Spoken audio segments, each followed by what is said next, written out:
Oke. Assalamualaikum warahmatullahi wabarakatuh. Di video gua kali ini ataupun di podcast gua kali ini gua bakal ngebahas sejarah prank secara singkat ya. Nanti gua bakal ngasih fotonya atau pic lah kalau bahasa Inggris ya kan, picture ya kan bahasa Inggris ya kan. Oh ya, kenalin, nama gue Matavan, selamat datang di Eta Channel. Podcast ya kan, isinya podcast yang ngasih tahu ilmu sesuai dengan data.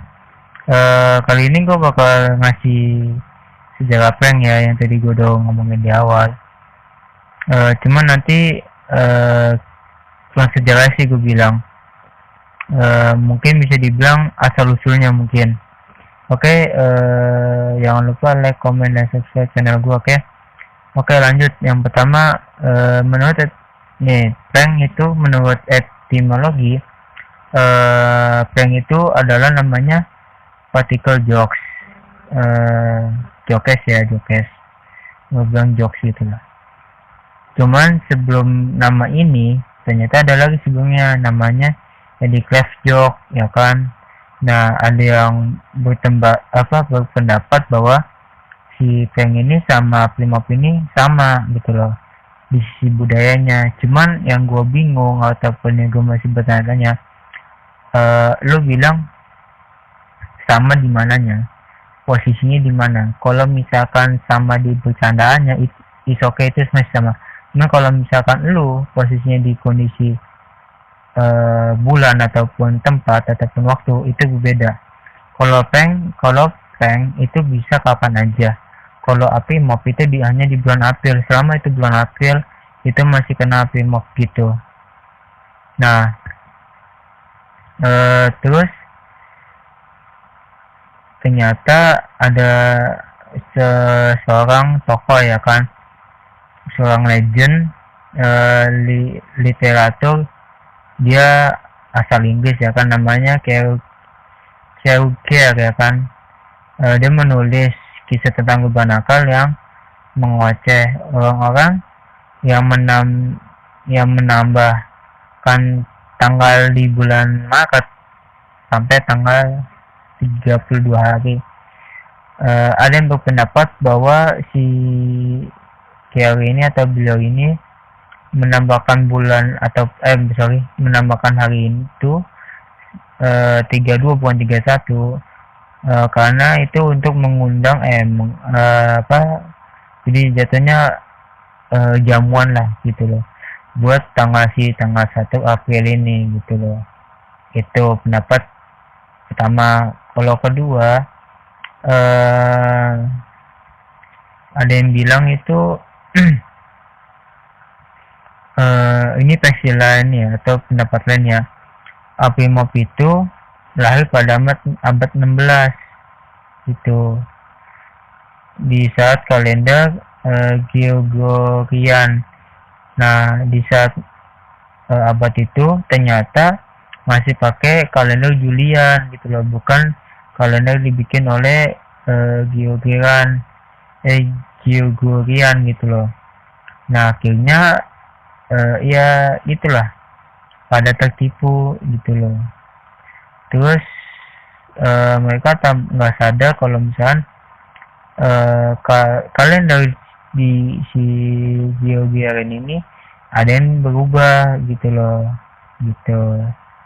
Mereka baru sadar itu ya sekitar udah lama lah ya kan,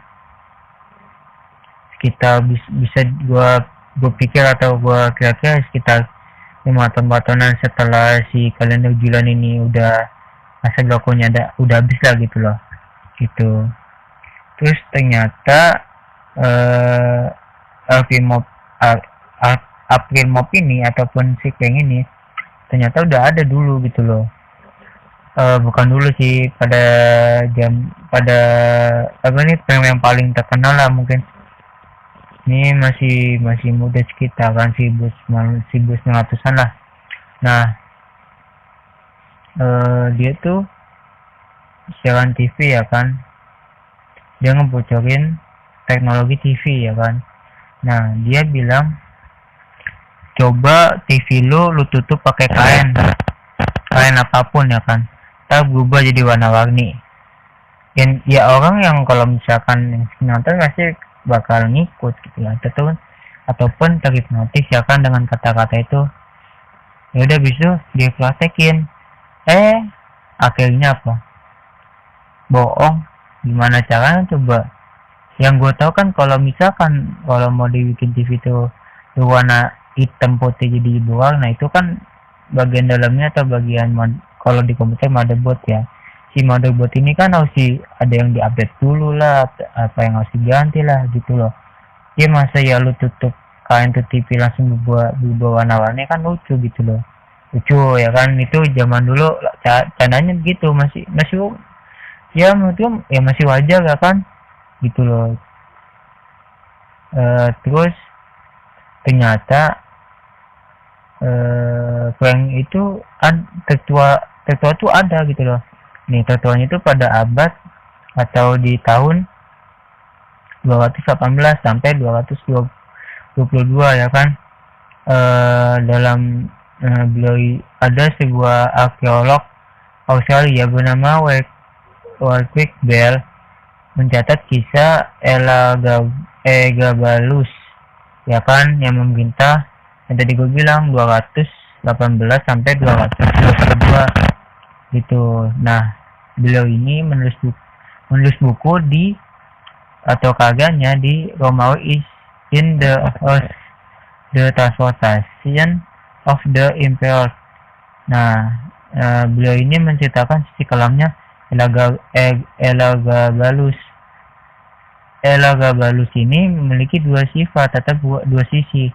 Dia si Warwick ini atau si arkeolog ini bilang si Elagabalus ini dia memiliki sifat budaya dingin ya kan, suka pesta-pesta gitu loh.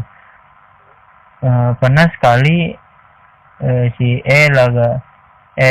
Elagabalus mencekik tamu makan ya kan. Ya lu diundang seorang kerajaan makan kan. Nah di saat posisi seperti itu lagi makan, si tamu dicekek. Coba lu bayangin, lu anak-anak makan cekek, mati nggak lo? Ya mati, gue juga mati sih tuh. Nah ternyata sisi lainnya dia itu adalah suka bercanda ataupun humor gitu ya kan gitu. Nah candanya si Elagabalus itu kan ya kalau zaman dulu kan ada tuh yang kita kalau makan di meja makan yang kan luas panjang, ada juga yang kita lesehan. Nah si Elagabalus ini ngajakin tamunya makan tuh di lesehan ataupun duduk di bawah ya kan. Kalau kerajaan kan pasti duduk di bawah pakai bantal.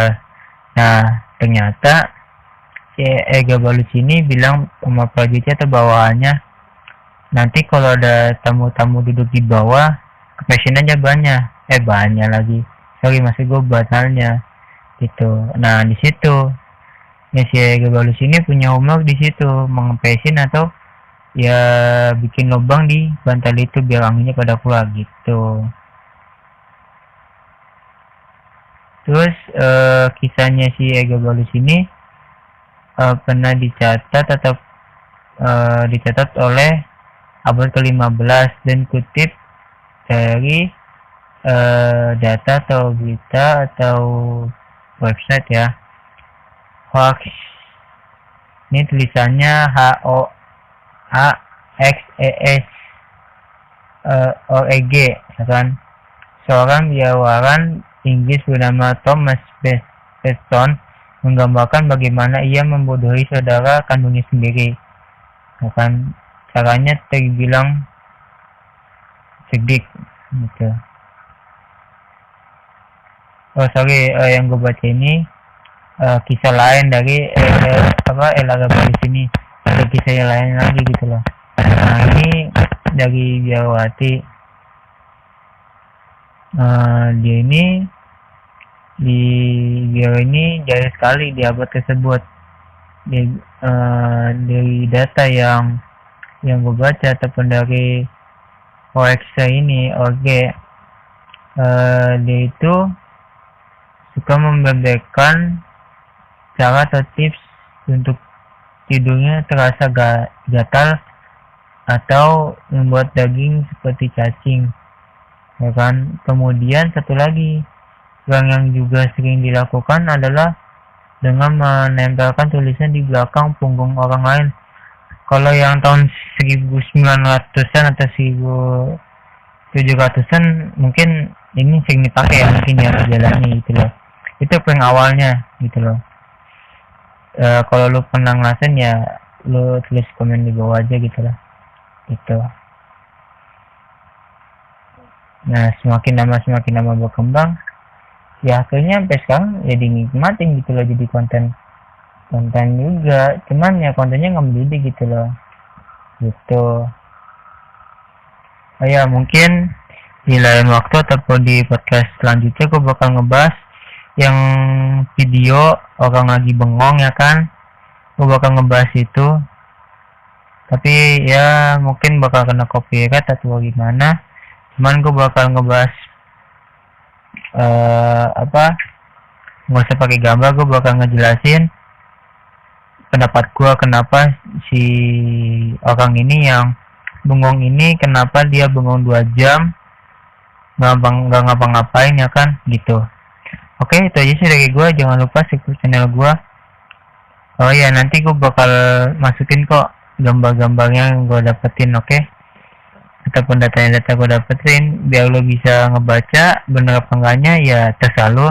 Cuman gue udah ngebantuin, oke? Thank you udah mau again. Next time. Assalamualaikum warahmatullahi wabarakatuh.